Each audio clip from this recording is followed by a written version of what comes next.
TV Senado presenta Nuevas Miradas.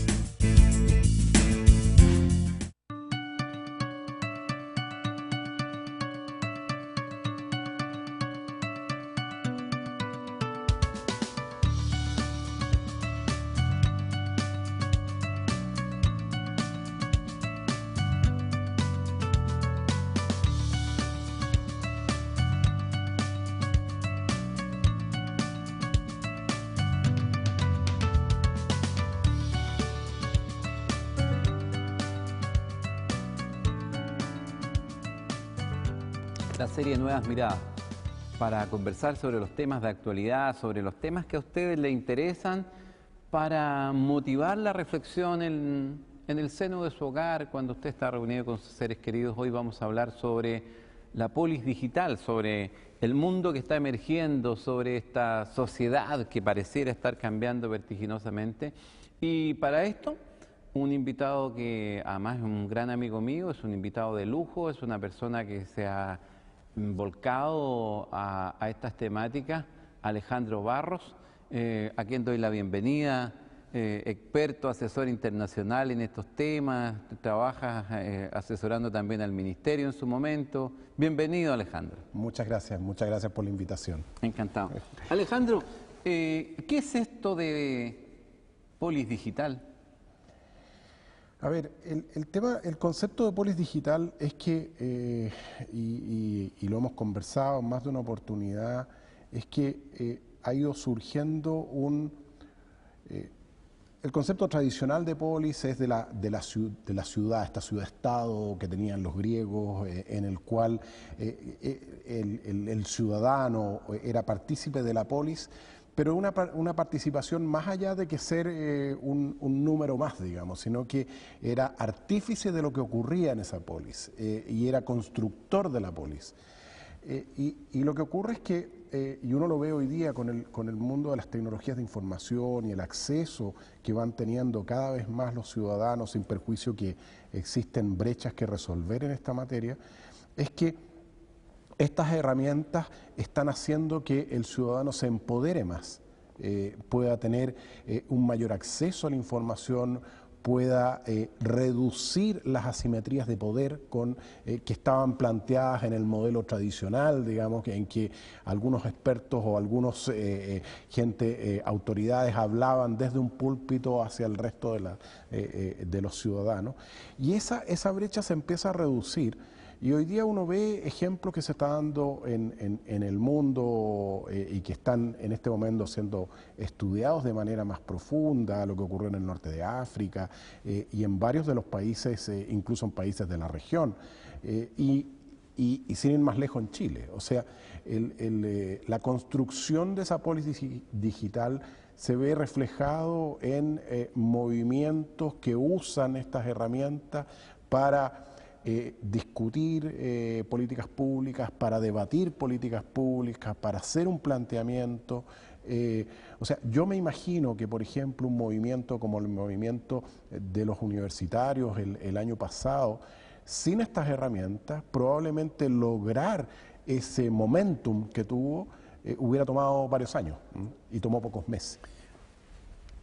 Este cambio en las relaciones nos puede llevar a colegir que hay un cambio de alcance mayor. Por ejemplo, cuando se habla de una nueva sociedad, le hemos puesto nombres como sociedad de la incertidumbre, sociedad líquida, sociedad de redes, en fin, hay una cantidad de calificativos que dan mostrando de que en realidad esto tiene muchas vertientes, muchos enfoques.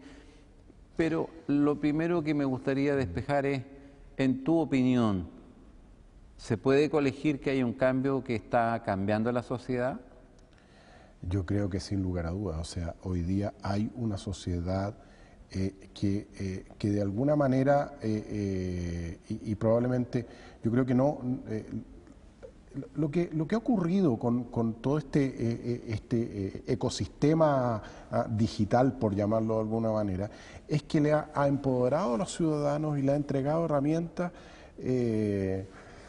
Yo recuerdo en los años 80, yo fui dirigente estudiantil y me tocó armar marchas, por ejemplo, y uno lo hacía con papel roneo y te tenías que juntar y era un esfuerzo de meses para lograr algo. Hoy día los carros lo pueden hacer en un rato, digamos. Entonces, y eso uno lo mira en el mundo, por ejemplo, de las organizaciones sociales, pero si uno se va a otro espacio, el mundo del emprendimiento, por ejemplo. O sea, hoy día desarrollar un emprendimiento es bastante más simple y requiere, más simple en el sentido, si tú tienes una buena idea, eso sigue siendo una cosa que no ha cambiado, pero en el fondo las barreras de entrada se te empiezan a reducir. Y todos estos elementos hacen que estas como asimetrías que había en el mundo del emprendimiento, en el mundo del poder político, en el mundo de las autoridades, cada vez son menores y el concepto también, y por otro lado, ¿a dónde nos va a llevar este cambio? ¿Qué es lo que va? Yo creo que estamos en un proceso, en un punto de inflexión en el cual yo no me atrevería a decir que hay una claridad de hacia dónde va. Yo creo que estamos en el momento de identificar. Por ejemplo, hay gente que dice que una persona los tuviera, sino que los tenía una persona que era la que leía en público al resto, digamos. Y de hecho los primeros libros, el concepto de los espacios en blanco, los signos de puntuación, no existían. Porque no existía el concepto de leer de la lectura profunda, no leída en voz alta. Entonces, volviendo al tema de las tecnologías, hay gente que plantea que efectivamente se están produciendo cambios positivos y cambios negativos, como por ejemplo el tema de las relaciones personales. O sea, cuando alguien te dice, mira, yo tengo 15.000 amigos en Facebook. Uno dice, no, tú no tenés 15.000 amigos. Yo a duras penas tengo 5, digamos. Amigos. Amigos, de verdad, que uno dice. Y en el fondo estos conceptos empiezan a perder profundidad y densidad.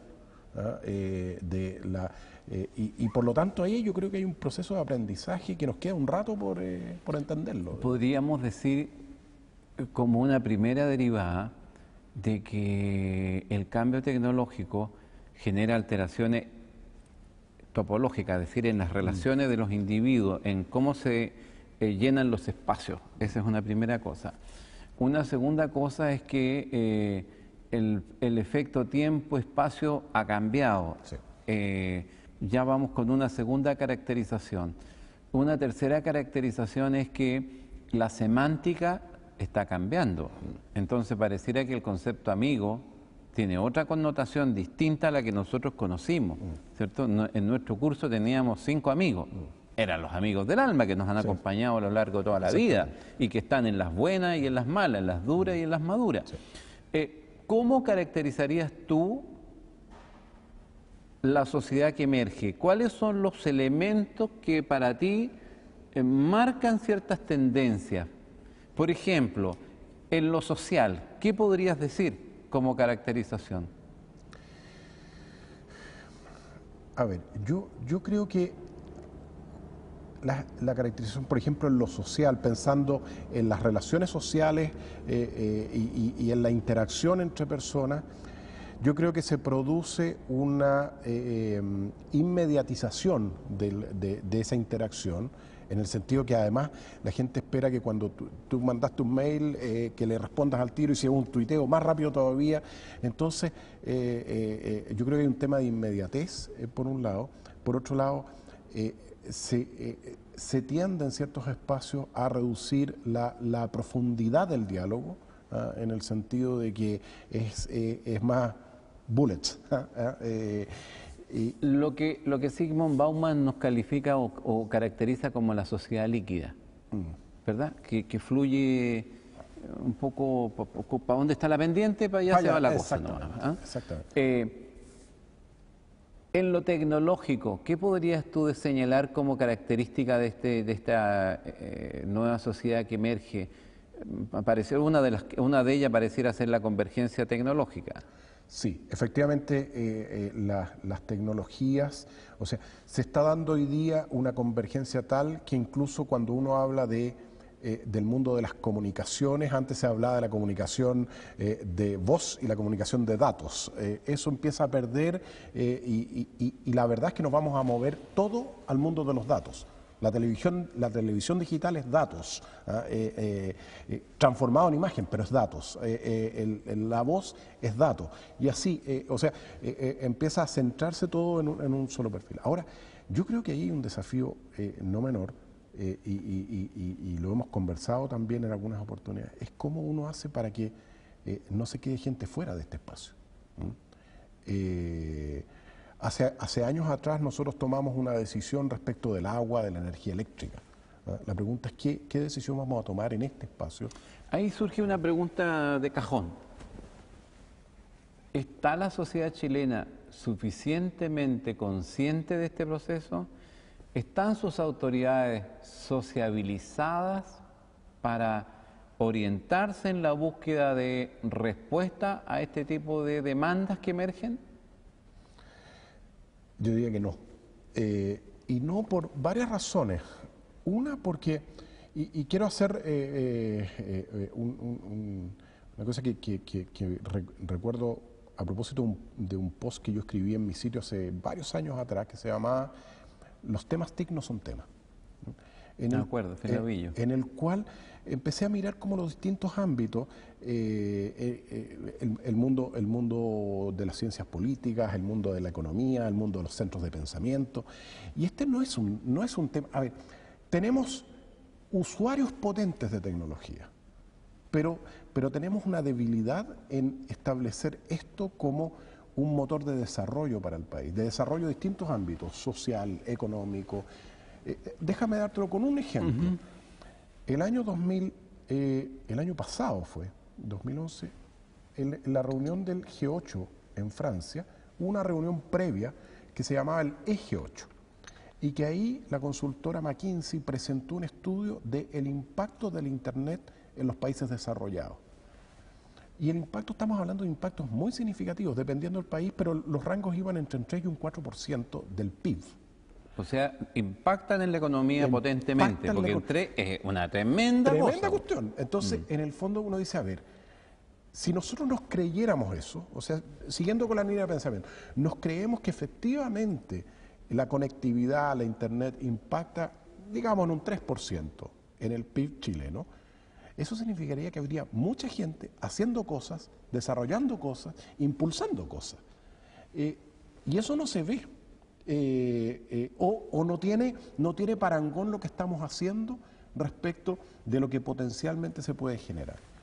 Hay dos preguntas que también caen muy de cajón. ¿La simple cobertura de tecnología es respuesta a esa demanda de la incidencia que esto tiene, por ejemplo, en el producto geográfico? Yo creo que no es lo único. Pero aquí hay una discusión que es como el huevo o la gallina. ¿Qué ponemos primero? ¿Ponemos el despliegue de redes y la conectividad para que los ciudadanos se conecten? ¿O ponemos aplicativos y productos de eso los ciudadanos se van a conectar? Déjame hacerte un comentario y te pido que tú reacciones. Yo tengo la impresión de que en Chile no hay un problema de cobertura, no hay un problema de conectividad. Yo tengo la impresión de que en Chile no sabemos usar las potencialidades que estas tienen. Por ejemplo, los estudiantes, ¿qué hacen con el Internet? Una industria, ¿cuánto utiliza el Internet? La familia, ¿cuánto sentido le da a la utilización del Internet? A ver, yo comparto parcialmente tu diagnóstico, porque hace unos días atrás estuve haciendo un análisis respecto de el costo, o sea, en el fondo era un post que decía cómo podemos llegar a los sectores más postergados desde el punto de vista de la conectividad. Y hay algunos números que circulan de distintos estudios que la disposición de pago por Internet es del orden del 3 al 4% del ingreso familiar. Eso es lo que la gente está dispuesta a pagar. Este es un estudio que hizo Intel en varios países del mundo. Y de hecho un estudio de la Universidad Alberto Hurtado reflejó algo parecido aquí en Chile. Entonces, si uno toma los quintiles, yo lo que hice fue calcular por un lado, cuánto era la disposición de pago, dado este número del 3%, y cuánto cuesta el plan más barato de Internet. Y efectivamente en el quintil, el tercero, el cuarto y el quinto, no hay brecha, pero en el primero y el segundo sí hay. O sea, hay una brecha que la gente dice, yo no sé si a lo mejor algunos de ellos sí van a estar dispuestos a gastar más de un 3% en esa conectividad, pero en los grandes números no. Eso por un lado. Por lo tanto, uno dice ya, esas personas van a seguir postergadas o no. ¿Cuál va a ser el rol de privados y públicos en este espacio? Hay países como los que tú conoces, en el caso de Finlandia, en el cual esto se definió como un servicio básico. Y como es un servicio básico, aplican más o menos las mismas ideas que hay para la luz, que hay para el agua. Y el agua nosotros en algunos casos la subsidiamos, y la luz también. El Estado chileno ni siquiera lo ha pensado. Se planteó, por ejemplo, en la última elección presidencial, hubo planteamientos de la candidatura en ese momento del actual presidente Sebastián Piñera, de hacer un subsidio a la demanda.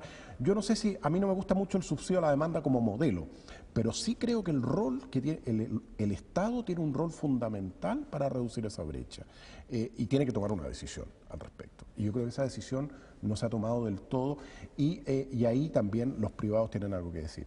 Pero volviendo al otro espacio, uno dice el ejemplo de los cabros, de los alumnos universitarios. Efectivamente, el que hayan aplicaciones hace que haya una motivación por conectarse.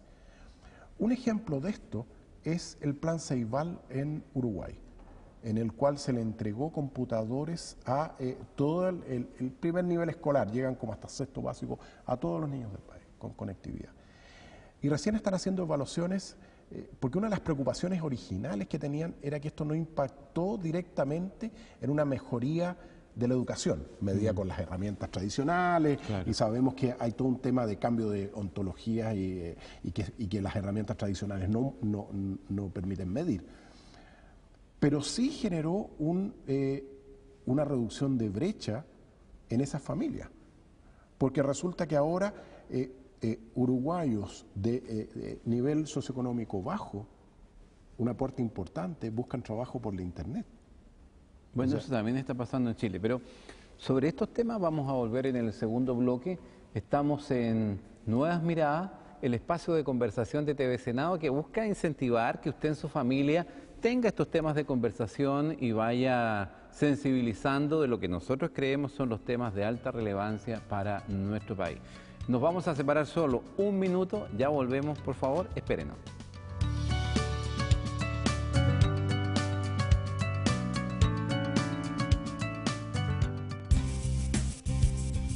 TV Senado está presentando Nuevas Miradas. Porque la energía es clave para el desarrollo, yo voy a cambiar el switch. Porque la energía es esencial en nuestras vidas, yo voy a cambiar el switch. Porque la energía es futuro, yo voy a cambiar el switch. Porque la energía es escasa, yo voy a cambiar el switch. Porque la energía cuesta mucho producirla, yo voy a cambiar el switch. Porque la energía es vital para todos, yo voy a cambiar el switch. Porque cuidar la energía es cuidar el medio ambiente, yo voy a cambiar el switch. Porque es clave para el desarrollo, porque es escasa, porque producirla cuesta mucho y porque hay que cuidar el medio ambiente. Cambia tu manera de usar la energía, cambia el switch. TV Senado está presentando Nuevas Miradas.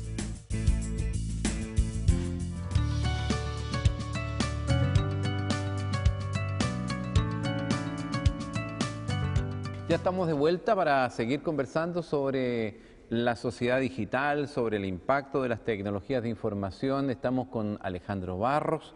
Él ha escrito un libro que está en la web, Polis Digital. ¿En qué dirección está, Alejandro, ese libro? Polisdigital.info. www.polisdigital.info. Y estábamos hablando sobre cuán preparado está Chile, cuánta conciencia hay respecto de la importancia que tiene el hacernos cargo de las demandas de esta sociedad respecto de Internet. Estábamos hablando de cómo hay un cambio en las conductas e incluso ahora el empleo más bien se busca a través de Internet. Pero no solo eso, la gente se informa a través de Internet, lee a través de Internet, a pesar que se dice que no ayuda a la lectura, y yo diría que sí ayuda y mucho a la lectura. No sé si es una lectura más profunda o menos profunda, pero que se lee harto, sí, digamos. Sí. Entonces, volvamos a esta caracterización de la sociedad. Estábamos en ver cómo esto impacta en el entorno familiar, en el fondo. Continuemos en esa línea. ¿Cómo visualizas tú, por ejemplo, que esto impacta en la vida familiar propiamente tal? A ver, yo diría que el gran como motivador del uso del Internet en muchos de los hogares de nuestro país, estoy dejando fuera los hogares de los segmentos socioeconómicos más altos porque ahí aparecen otras variables, pero en general en la gran masa es la educación. O sea, en el fondo lo que se produce es que ese niño llega con una tarea y quiere buscarlo en Wikipedia, o quiere encontrar videos en YouTube, o quiere, y por lo tanto, yo diría que la primera como aproximación que se da en muchos de estos hogares es a partir de la educación. Y eso empieza a abrir una serie de otros espacios y otras compuertas en que las personas se empiezan a conectar, a relacionar, usando las redes sociales. Déjame hacerte preguntas que me gustaría que tú fueras complementando. Información que yo manejo. Aunque parezca paradojal, la mujer usa mucho más el Internet que el hombre en ciertos espacios, particularmente en ciertos horarios. El hombre se informa mucho a través de Internet, particularmente en los sectores de los 40 hacia arriba. Lee mucho diario en Internet. Facebook, 75% de la población chilena accede al Facebook, un 20% más o menos accede a Twitter, un 95% de los chilenos tiene correos electrónicos. Sigue tú. La gran mayoría de esas interacciones, yo te diría que se producen, déjame tirar números que van como en contrario, porque uno tiene, por ejemplo, hay una regla, el 90-9-1, que es 90% de los usuarios de Internet, esto a nivel mundial, son consumidores de información. Un 9% interactúan de alguna manera, son los que escriben comentarios en un blog, y el 1% es el generador de contenido, el que genera valor sobre o mayor valor, por llamarlo de alguna manera, que es el que está más metido generando contenido, ahora, yo creo que el desafío que tenemos con muchos de esos usuarios es cómo incorporamos en los mecanismos más tradicionales y más formales esa interacción. Déjame darte un ejemplo. En la educación, por ejemplo. ¿Por qué no en un colegio darle a los chiquillos el trabajo de completar la información respecto de su ciudad, o de su entorno, y ese es el trabajo? Por lo tanto, yo creo que el siguiente paso, porque por un lado está el tema del consumo y eso va a ir aumentando. Ahora hay algunas redes que son de alguna manera más de nicho, como el caso de Twitter, que es un poquito más elite, de elite, digamos, en el sentido de que hay mucha gente que está metida ahí, pero un poco como medio voyerista, digamos. Pero en el caso, por ejemplo, de Facebook se ha ido estancando, de hecho, en su crecimiento en usuarios y también en contenidos. O sea, si bien la gente sube cosas y todo, pero no es que se haya estancado, pero las tasas de crecimiento se han ido aplanando. Y hay bastantes predictores respecto de lo que va a ocurrir en Facebook a futuro. No le dan mucha... o sea, fue una revolución importante en un momento, pero ya, el siguiente paso... entonces... en el tema de los números, yo lo que me atrevería es a decir más como los desafíos que lo que hoy día existe. O sea, ¿cómo incorporamos al siguiente medio millón de hogares, a la conectividad más parecida, digamos, a la que tienen otros hogares. ¿Cómo hacemos para que la educación incorpore esto como una herramienta, no una herramienta complementaria? Pero para entender esa preocupación tuya, la pregunta que hay que hacerse es, ¿tú crees que el Internet en consecuencia genera ventajas a aquellos que lo usan? Por supuesto, por supuesto. Y lo importante sería saber si las amigas y amigos televidentes creen lo mismo, digamos. Si ustedes creen que efectivamente el Internet es una herramienta que empodera y que genera ventajas respecto de aquellos que no la tienen. Ahora, si eso es así, hay una asimetría muy grande entre los que son buenos usuarios y aquellos que están al margen del uso del Internet. Sí, y ahí hay un tema de brecha y de... Te lo doy con un ejemplo súper simple y a lo mejor los telespectadores pueden entenderlo. Si es que yo tengo la posibilidad de comprar por la web, quiero hacer comprarme algún bien, algún servicio por la web. La primera ventaja que tengo es que voy a tener una posibilidad de mirar, o sea, de hacer shopping, por llamarlo de alguna manera, con distintas marcas, productos, servicios. Por lo tanto, voy a tener una gama mayor. En segundo lugar, es probable que acceda a mejores precios. Es muy probable. Y en tercer lugar, no voy a gastar tiempo, tanto en transporte como tiempo de traslado, en hacer esa transacción. Por lo tanto, estoy ganando por tres lados. La pregunta que surge ahí es, ¿qué porcentaje de los usuarios de Internet está, por ejemplo, solamente hagamos el ejercicio en dos líneas? ¿Cuánto crees tú que compran y cuántos crees tú que hacen trámites bancarios, por ejemplo, o se contactan con el Estado a través de Internet? A ver, no recuerdo las cifras exactas, pero en el caso, por ejemplo, de trámites con el Estado, conozco dos ejemplos que son emblemáticos y que efectivamente han generado un crecimiento muy importante, que son Impuestos Internos y el portal de compras públicas. Impuestos Internos hoy día más o menos casi el 98% de sus declaraciones se hacen por la web. Y el porcentaje que falta no es porque no la quieran hacer por la web, sino que porque son declaraciones muy especiales y que en realidad el software habría que meterle mucha mano para que pueda resolver. Por lo tanto, hoy día tenemos, uno podría decir, el 100% de las declaraciones de impuestos hechas por la web. El mascarón de prueba del Estado en materia de alfabetización digital, yo diría que efectivamente está en impuestos internos, que más blando o más duro, pero finalmente obligó a la sociedad completa a migrar hacia esa plataforma. Claro. Ahora, ¿qué pasó cuando se produce esa migración? Porque aquí está el tema de lo que conversábamos hace un rato atrás, este cambio de paradigma. ¿Quiénes reclamaron por eso? El Colegio de Contadores de Chile.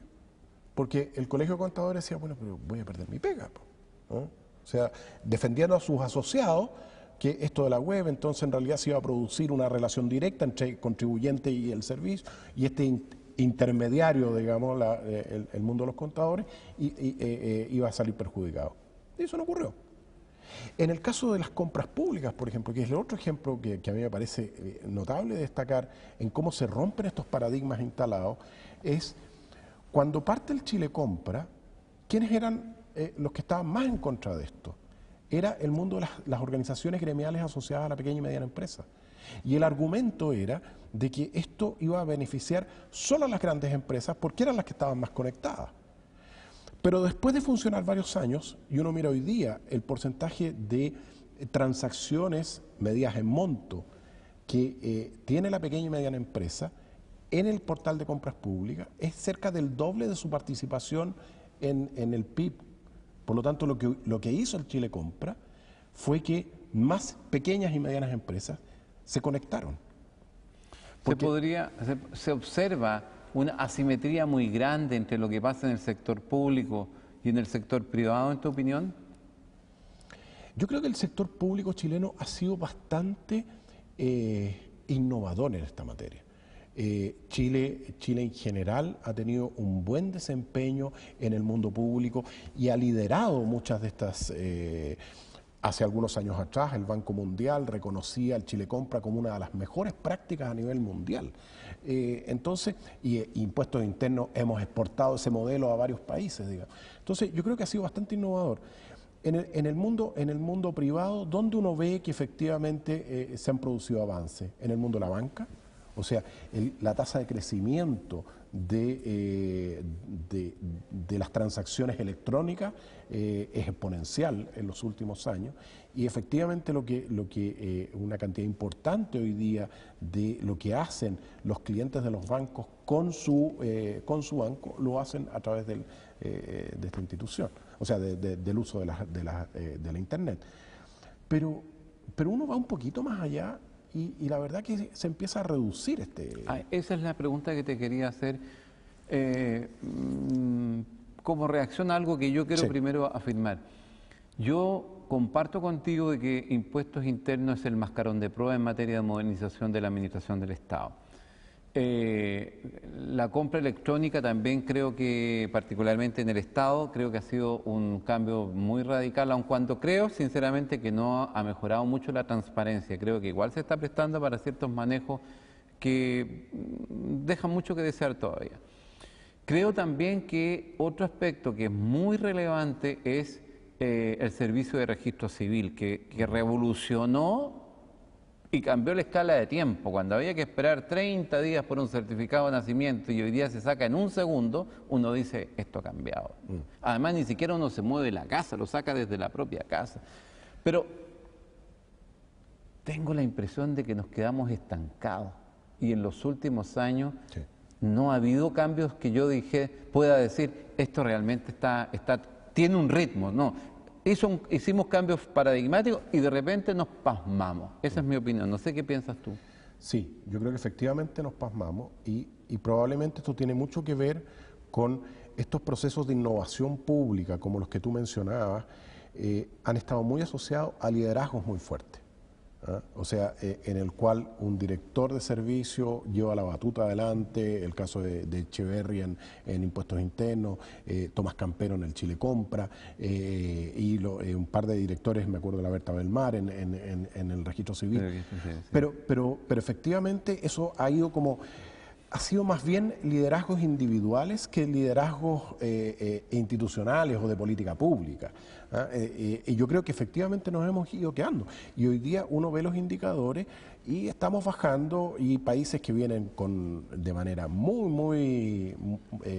con muchos avances en esta materia, estoy pensando en Uruguay, en Colombia, en los cuales Colombia tiene un ministerio de tecnología como parte de su aparato del Estado. Entonces, en el fondo, yo creo que nos ha faltado, volviendo un poco a lo que hablábamos hace un rato atrás, de entender esto como una cosa que nos puede cambiar la forma en que el Estado se vincula con sus ciudadanos, diametralmente.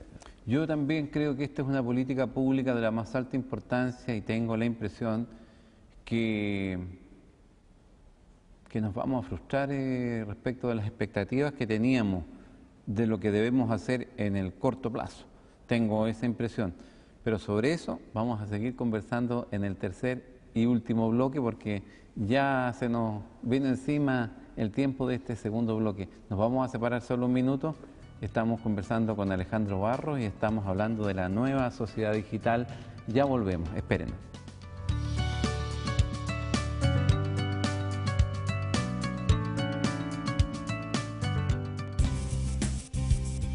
TV Senado está presentando Nuevas Miradas. Porque la energía es clave para el desarrollo, yo voy a cambiar el switch. Porque la energía es esencial en nuestras vidas, yo voy a cambiar el switch. Porque la energía es futuro, yo voy a cambiar el switch. Porque la energía es escasa, yo voy a cambiar el switch. Porque la energía cuesta mucho producirla, yo voy a cambiar el switch. Porque la energía es vital para todos, yo voy a cambiar el switch.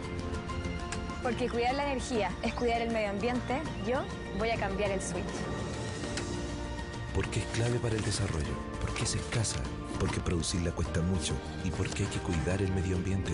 Cambia tu manera de usar la energía. Cambia el switch. TV Senado está presentando Nuevas Miradas.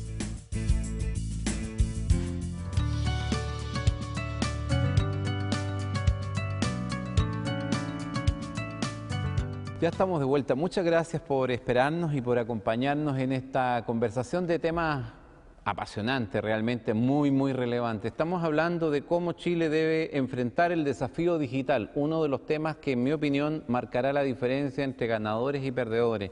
Nosotros hemos dado saltos cualitativos muy importantes, pero en el último tiempo, creo yo, como lo hemos calificado aquí, estamos pasmados y no hemos avanzado significativamente y no visualizo resolución, decisión política de la autoridad para avanzar en esta línea. Pero bueno, esa es mi opinión, espero estar equivocado y ojalá que me demuestren que estoy equivocado. Alejandro, me gustaría preguntarte cómo este cambio tecnológico, que es un paradigma tecnológico que impacta en lo social, cómo desembarca este tema en la educación. Pareciera que en el cambio tecnológico hay una incidencia educativa, pero muy importante. ¿Y cómo la ves tú? A ver, yo creo que hay varias cosas en las cuales esto impacta. Uno es que las formas de aprender están cambiando. Y eso plantea un desafío en cómo se transmite el conocimiento. El modelo tradicional de esta transmisión desde yo profesor digo lo que ustedes tienen que saber, digamos, empieza a verse alterado, afectado por eso por un lado. Y en segundo lugar, que las prácticas educativas tienen que yo diría que tienen que tener una suerte de ayornamiento de cómo se aprende y cómo se hace esta transmisión, incluso cómo se genera conocimiento de manera colectiva. O sea, nosotros estábamos acostumbrados a que el conocimiento se producía en un punto y era consumido en otro, digamos, y que no en el camino pasaba poco. O sea, yo tomaba un libro, leía el libro y hacía algo con eso, digamos. Pero hoy día lo que es, por ejemplo, la generación colectiva de conocimiento. O sea, la Wikipedia es el mejor ejemplo de eso, digamos, y así de eso tenemos mucho. Entonces, ahí yo creo que se plantea un desafío importante al mundo de la educación, a los expertos en educación. Podríamos decir, porque la idea es caracterizar para que usted vaya entendiendo los procesos, podríamos decir que en el ámbito de la educación el emprendimiento ya no tiene carácter centralizado. Como decíamos, el profesor no es el único impulsor de conocimiento, sino que se da con un carácter disperso, o sea, hay muchos lugares y muchas fuentes de donde sacar conocimiento. Otro aspecto fundamental dentro de estas cuestiones que caracterizan los procesos es que no solo es disperso, sino que además hay un proceso que tiene características colaborativas. La colaboración es esencial al proceso. Así es, yo creo que cada vez más, sobre todo porque el volumen de conocimiento que hoy día hay en el ambiente, hay un número que puede sonar un número un poquito freak, pero es... Hoy día están vivos en el mundo la misma cantidad de científicos que ha tenido toda la historia de la humanidad. Por lo tanto, la probabilidad de que esto vaya cada vez más rápido es muy alta. Y es muy difícil que hoy día tengamos expertos en todo, como lo fue, por llamarlo en todo, pero en buena parte, como lo fueron en la época del Renacimiento, Leonardo da Vinci, por ejemplo. Claro. Eso hoy día es imposible porque está en el nivel de profundidad que hay en cada área que es muy difícil. Y por lo tanto yo creo que también hay un desafío en el mundo de la educación a que sea más fácil, y del conocimiento en general, a que haya menos barrera a decir, no, sabes que no sé, lo voy a ver, lo voy a investigar, lo voy a revisar, pero no sé. Antes era muy mal visto el decir no sé. Y por lo tanto, en realidad yo creo que ahí hay un potencial de aprendizaje. Déjame darte un ejemplo importante que fue a propósito de una charla que yo le di a profesores de colegio una vez, con esto del uso de la web 2.0, hace algunos años atrás. y que les mencionaba el ejemplo de El Rincón del Vago. Y los profesores quedaron así. Yo dije, bueno, ¿y ustedes qué opinan del Rincón del Vago? No, dijeron, eso es lo peor, lo que hacen los chiquillos es copiar y no hay ningún esfuerzo, no se leen los libros. Y yo dije, ¿y por qué no han intentado usar El Rincón del Vago, porque ese está ahí y no lo van a poder evitar, a su favor? ¿Y qué significa usarlo a su favor? No significa que yo haga un resumen de El Quijote de la Mancha. Significa que la pregunta es, de los resúmenes del Quijote de la Mancha que hay en El Rincón del Vago, ¿cuál es el mejor y por qué? Entonces, en el fondo eso plantea un desafío a cómo lo hago de nuevo, digamos. O sea, cómo este modelo tradicional en el cual leas el libro, haga un resumen y dígame tal cosa, se empieza a ver alterado por todo esto, digamos. Yo la experiencia que he ido recogiendo, acabo de terminar estudios y estuve de alumno durante un buen tiempo, y yo comparaba mi estancia estudiantil de ahora respecto de mi estancia estudiantil, por ejemplo, en la enseñanza media, y qué es lo que yo comprobaba. Una diferencia del cielo a la tierra en materia de accesibilidad a conocimiento, una democratización del conocimiento, una accesibilidad extremadamente expedita. Me llamaba mucho la atención eso, pero al mismo tiempo, quizás lo que más llama la atención en esta relación que tú marcaste, que yo considero muy interesante, del 90-9-1, es que cada vez ese 1 empieza a ser más importante, pero además se empieza a aumentar de 1, parece que va a pasar a 2. Y entonces uno empieza a encontrar recetas, hasta la señora puede ser un factor de... Porque ella sabe hacer un pie maravilloso y pone la receta. Pareciera que esta sociedad digital en ese sentido tiene una gran bendición, y es que permite el acceso muy amplio a información de buena calidad en general, y además demanda del Estado, esa es una pregunta concreta, demanda del Estado estrategias muy precisas para incorporar ese segmento que se está quedando al margen, o sea, esos que no pueden pagar el acceso a la tecnología. Yo creo, si tú me dices, bueno, ¿qué sería un demostrativo de que en Chile lo estamos haciendo bien en esta materia? Es que ese 1 dejara de ser 1.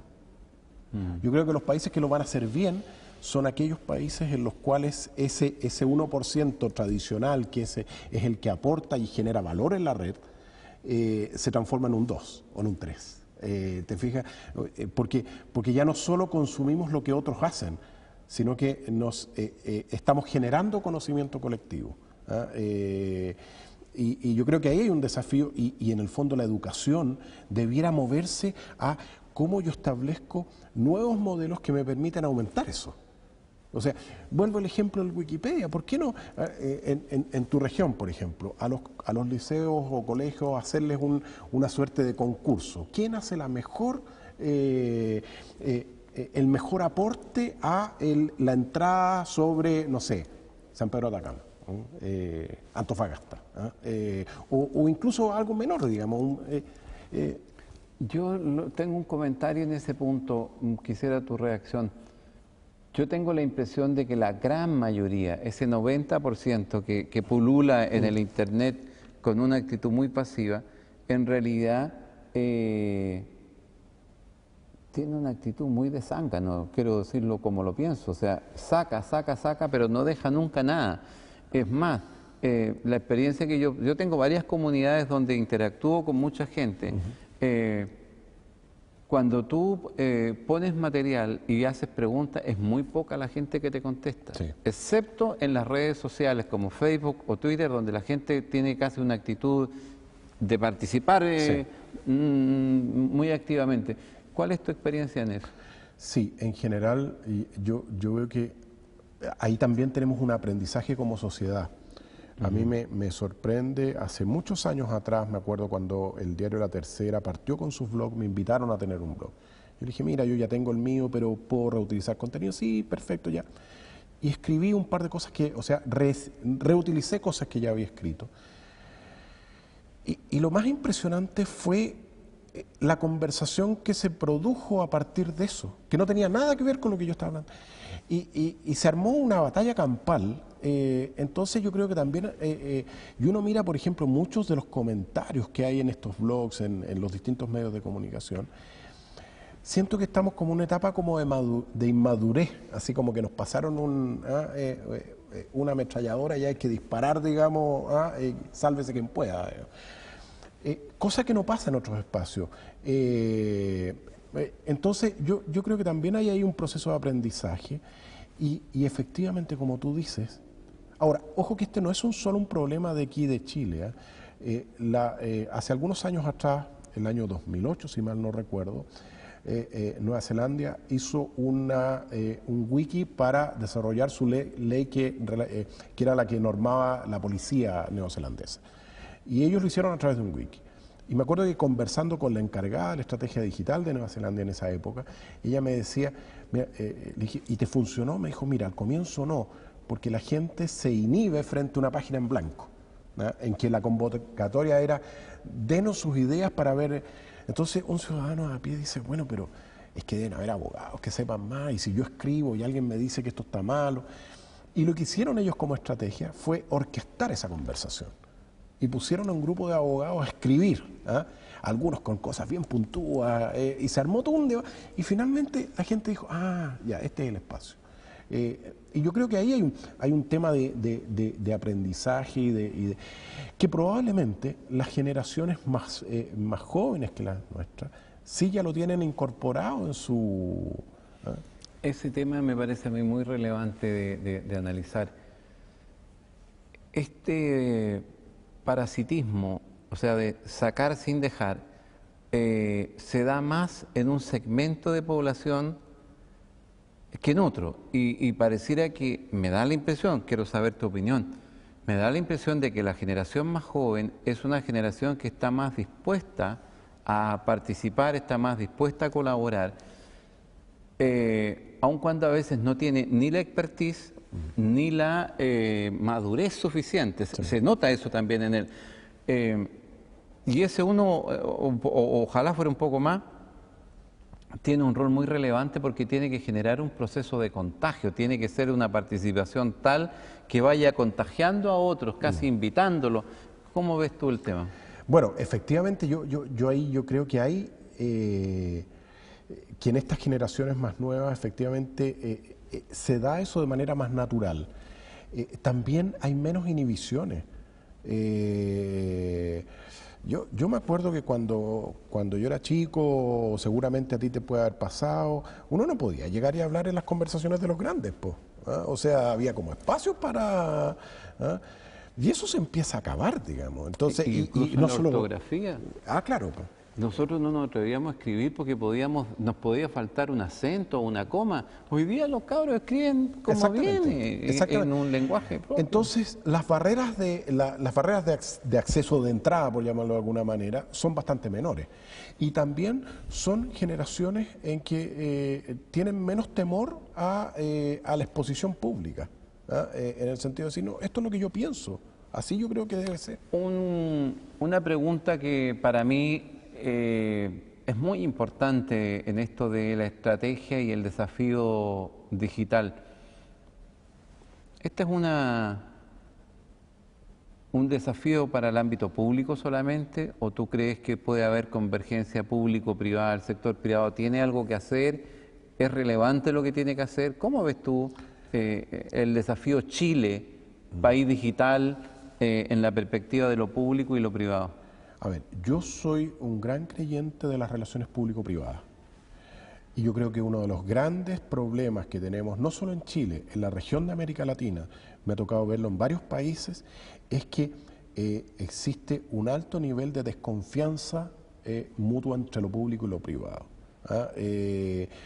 Y por lo tanto yo creo que ahí el gran desafío es cómo uno construye relaciones adecuadas. Un ejemplo de eso es la política futura de conectividad en el país la tenemos que construir entre públicos y privados, porque los que tienen las redes son los privados. Y cuál va a ser el rol del Estado es algo que tenemos que definir y definirlo en conjunto. O sea, lo que hizo Estados Unidos con su panel broadband.gov fue convocar a privados, convocar a públicos, convocar a la sociedad civil y decir, hemos caído 10 puestos en el ranking de conectividad en banda ancha en el mundo. ¿Qué hacemos para volver donde estábamos? Esa conversación yo no la he visto aquí en Chile. Pareciera, en la parte final ya de nuestra conversación, que te agradezco, por cierto, por ser muy interesante y muy provocadora, quisiera pedirte una reflexión ya en la parte final. Yo echo de menos algo así como lo que hizo Kennedy cuando perdía la carrera espacial y dijo, en un plazo X, yo quiero que mi país ponga un hombre en la Luna. Pareciera que ese sueño respecto del desafío digital es imperioso, urgente y debe ser algo que convoque, que sea un mega relato que involucre a la sociedad en su conjunto. Yo creo que hay un ejemplo a seguir a propósito de lo digital, porque Kennedy lo hizo con el tema de los viajes espaciales y de la carrera por llegar a la Luna, digamos, que es lo que hizo Taiwán. Taiwán hace muchos años atrás se puso como meta transformarse en el principal productor y exportador de piezas y partes para terceros, piezas y partes tecnológicas.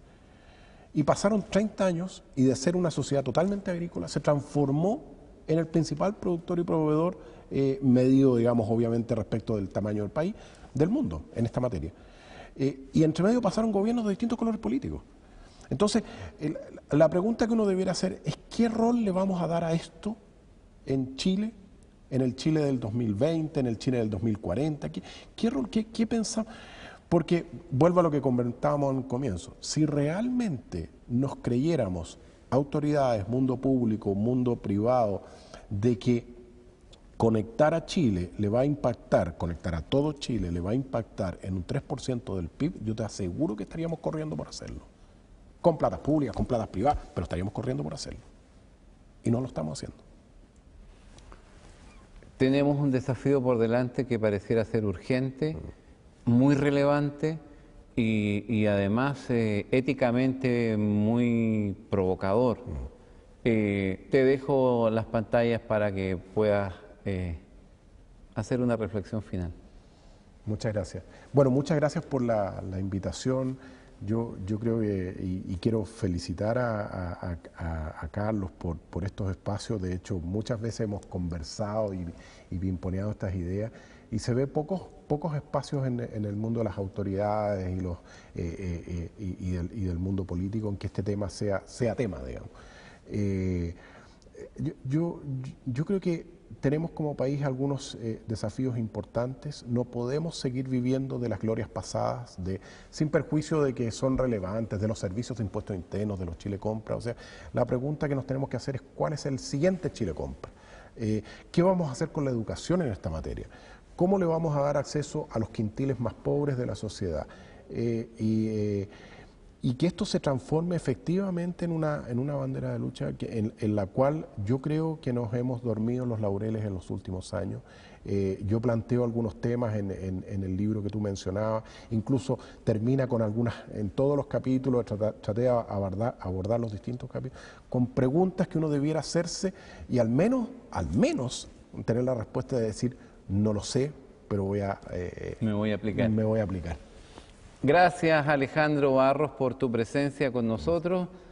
A usted la invitación a que reflexione y se pregunte si este tema es relevante, si usted cree que Chile tiene una oportunidad, si usted cree que realmente es un desafío que debe convocar voluntades, si usted cree que estamos haciendo bien el tránsito desde la sociedad industrial hacia esta sociedad de la información y el conocimiento, y si quiere hacernos llegar sus puntos de vista, usted ya conoce nuestra dirección, tanto en TV Senado como en www.cantero.senado. Como siempre, un agrado poder compartir con ustedes las inquietudes que creemos son relevantes para el desarrollo de Chile y de los chilenos. Hasta pronto.